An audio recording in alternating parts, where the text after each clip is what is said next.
আজকের আলোচনা এমন একটি অপরাধ নিয়ে যা সমাধান করা প্রায় অসম্ভব বলেই মনে হচ্ছিল। একজন খুনি ভেবেছিল সে এক নিখুঁত অপরাধ করেছে, কিন্তু সে কি জানত যে সে নিজেই নিজের অজান্তে এক ডিজিটাল ভূত রেখে যাচ্ছে? চলুন একেবারে শুরুতে ফিরে যাই।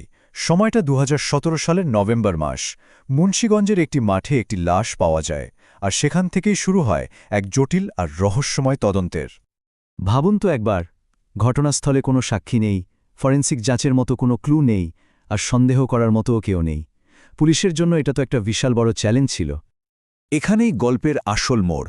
খুনি হয়তো একটা খুবই সাধারণ জিনিসের কথা বেমালুম ভুলে গিয়েছিল, তার নিজের পকেটে থাকা ফোনটা। আর কিভাবে এই একটা ফোন এক অদৃশ্য ডিজিটাল ট্রেল ধরে পুরো ষড়যন্ত্র ফাঁস করে দেয়, সেটাই আমরা দেখব। তো চলুন দেখি তদন্তের একেবারে শুরুতে পুলিশ ঠিক কি বাধার মুখে পড়েছিল। দেখুন, শুরু থেকেই কেসটা কতটা কঠিন ছিল। প্রথমত, যাকে খুন করা হয়েছে তার কোনো পরিচয় জানা নেই। দ্বিতীয়ত, কেউ ঘটনাটা দেখেনি। ঘটনাস্থল থেকে এমন কোনো প্রমাণও মেলেনি যা দিয়ে কাউকে ধরা যায়। আর সবচেয়ে বড় কথা, খুনটা কেন করা হলো সেই উদ্দেশ্যটাই পরিষ্কার না। মানে, তদন্ত শুরু করার মতো কিছুই ছিল না পুলিশের হাতে। পুলিশ কিন্তু তাদের দিক থেকে চেষ্টার কোনো কমতি রাখেনি, কিন্তু সপ্তাহ গড়িয়ে মাস চলে যাচ্ছিল, কোনোভাবেই কোনো সুরাহা হচ্ছিল না। তদন্তটা যেন একটা শেষ গলিতে এসে আটকে গিয়েছিল। কোনো নতুন লিড নেই, কোনো সূত্র নেই, মামলাটা একরকম থেমে গিয়েছিল। একটা সময় তো মনে হচ্ছিল খুনি বোধহয় সত্যি পার পেয়ে যাবে আর এই রহস্যের কোনোদিনও সমাধান হবে না। কিন্তু ঠিক যখন সবাই আশা প্রায় ছেড়েই দিচ্ছিল, তখনই তদন্তকারীরা একটা নতুন পথের কথা ভাবলেন। প্রথাগত পদ্ধতির বদলে তারা নজর দিলেন আধুনিক প্রযুক্তির দিকে, অর্থাৎ ভিকটিমের ডিজিটাল ফুটপ্রিন্টের দিকে। আচ্ছা, এই যে প্রযুক্তিটার কথা বলছি, এটা আসলে কি? এটাকে বলে কল ডিটেল রেকর্ড বা সিডিআর। সহজ ভাষায় বললে, যখন কোনো ফোন থেকে কল করা হয়, তখন মোবাইল কোম্পানি সবকিছুর একটা রেকর্ড রাখে। যেমন কে কাকে ফোন করল, কতক্ষণ কথা হলো। কিন্তু সবচেয়ে গুরুত্বপূর্ণ যে তথ্যটা থাকে তা হলো কল করার সময় ফোন দুটো কোন মোবাইল টাওয়ারের কাছাকাছি ছিল। আর এটাই ছিল এই কেসের মোড় ঘুরিয়ে দেওয়ার চাবিকাঠি। তো এই সিডিআর ডেটা হাতে পেয়ে তদন্তকারীরা খুব মনোযোগভাবে এগোলেন। প্রথমে ভিকটিমের ফোনের কল লিস্ট বের করলেন। এরপর খুনের ঠিক আগের ও পরের কলগুলোর মধ্যে থেকে সন্দেহজনক নম্বরগুলোকে আলাদা করলেন। তারপর শুরু হলো আসল কাজ।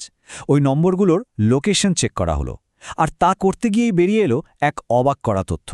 দেখা গেল একটা নির্দিষ্ট নম্বরের লোকেশন ঠিক খুনের সময় ওই ঘটনাস্থলেই ছিল। কয়েক মাসের নিষ্ফল চেষ্টার পর পুলিশ অবশেষে একটা নাম পেল। ওই ডিজিটাল ভূতের মালিক ছিল সোফি কাজী নামের এক ব্যক্তি। তো সোফি কাজীকে যখন ধরা হলো, সে কিন্তু সবকিছু সরাসরি অস্বীকার করল। সে এমন এক অজুহাত দিল যা শুনে প্রথমে মনে হতেই পারে যে সে আসলেই নির্দোষ।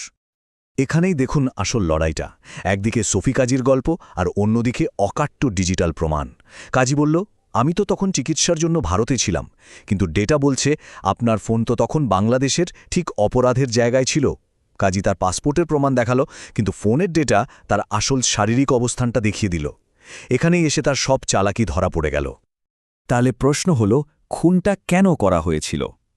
সোফি কাজী যখন আর কোনো পথ খুঁজে পেল না, তখন সে সব স্বীকার করল। জানা গেল মূল কারণ ছিল একটা জমি নিয়ে পুরনো বিরোধ। চলুন এবার তাহলে পুরো ঘটনাটা শোনা যাক, খোদ খুনির মুখ থেকেই।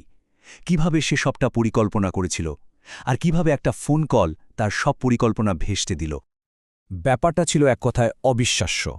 সোফি কাজী কিন্তু আইন মেনে চিকিৎসার জন্য ভারতে গিয়েছিল, কিন্তু সে গোপনে সীমান্ত পার হয়ে আবার বাংলাদেশে ঢোকে। তারপর কুড়াল দিয়ে খুনটা করে এবং সঙ্গে সঙ্গে আবার ভারতে ফিরে যায়। তার ধারণা ছিল পাসপোর্টের স্ট্যাম্পটাই হবে তার বাঁচার সবচেয়ে বড় প্রমাণ, তার নিখুঁত অজুহাত। কিন্তু সে ভাবতেও পারেনি যে তার মোবাইল ফোনের ডেটা তাকে ধরিয়ে দেবে। আর সেই ডেটার ভিত্তিতেই তাকে ২০১৮ সালের ২০ জুলাই গ্রেফতার করা হয়। তাহলে পুরো ঘটনা প্রবাহটা যদি আমরা একবার দেখি, ২০১৭ নভেম্বরে খুন, ২০১৮ শুরুতে তদন্ত প্রায় বন্ধ হওয়ার জোগাড়, তারপর বছরের মাঝামাঝি সময় এসে পাওয়া গেল সেই ডিজিটাল সূত্র, আর জুলাইতে গিয়ে হলো গ্রেফতার। এরপরই তো এলো সেই স্বীকারোক্তি যা পুরো রহস্যের জট খুলে দিল। এই পুরো ঘটনাটা শেষে একটা বেশ বড় প্রশ্ন রেখে যায়, তাই না? আজকের এই ডিজিটাল যুগে, যেখানে আমাদের প্রত্যেকটা পদক্ষেপ কোথাও না কোথাও একটা ডিজিটাল চিহ্ন রেখে যাচ্ছে, সেখানে একজন অপরাধী কি সত্যি পুরোপুরি অদৃশ্য হয়ে যেতে পারে? ভাবনার বিষয় আসলেই।